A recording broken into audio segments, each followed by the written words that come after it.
Well, that's my mother, brother, and he's Cossacks. Alina Peretti, now in her 90s, has had the most remarkable life. But like many of her generation, she was reluctant to talk about her past. So that's quite a rare photo, isn't it? Of your mum and your Father. Yeah. Alina's son, Jack, is an investigative reporter. This is you. It was sort of the biggest story I'd ever come across, and yet it was lying right in front of me, and I'd never bothered to investigate it. And then my mum was diagnosed with dementia. And so we started. I just got my phone out, pressed record, and started talking to my mum, and it all just came flooding out. September 1939, and Germany invades Poland, the start of the Second World War. In the chaos that followed, families became separated, flung to all corners of Europe and beyond. This is Alina with her parents.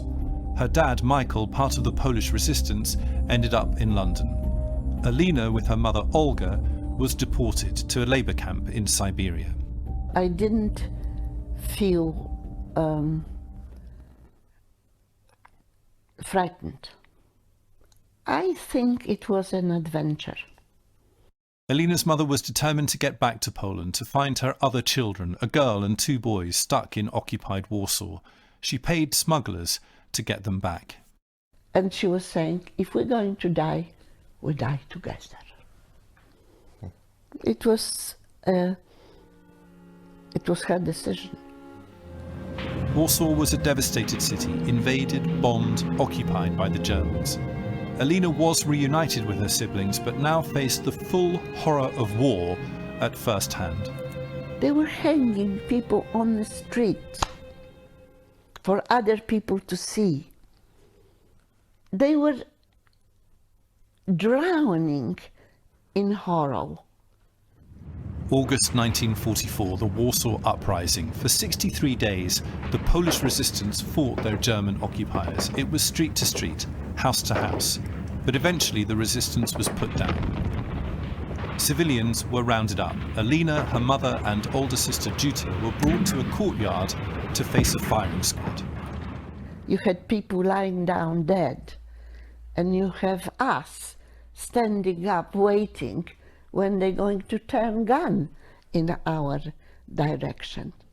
There is no one day that I don't think about it. Every day this image comes to me, every day. Alina, her mother and sister were put on a train to Auschwitz. They were questioned by a German officer. It would be the last time Alina saw her sister alive.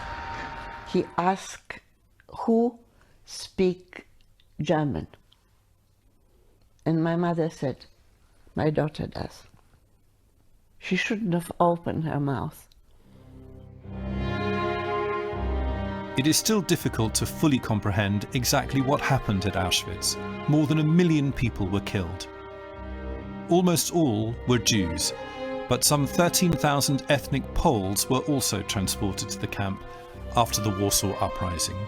You know, death was around us, so we were not surprised to see somebody being killed. By the time Alina arrived at Auschwitz at the end of 1944, the mass killings had stopped. The camp was being dismantled. But medical experiments were still happening. Alina was given a series of injections. I asked them what these injections are for, and you are in a camp, in a situation of illness, there is a lot of people, we have to protect you. So, you know, I went willing to have one, to be protected, you know. The injections were actually part of a mass sterilization program, a failed attempt to make Jews and ethnic Poles infertile. The doctor who injected Alina called her his little bird. It is the title of Alina and Jack's book. Tomorrow is Holocaust Memorial Day, 77 years since Auschwitz was liberated.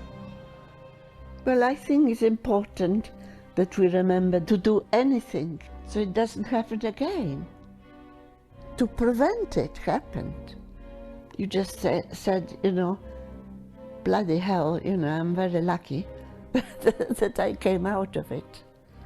You know, it's unbelievable, you know, that when you found out actually that we survive.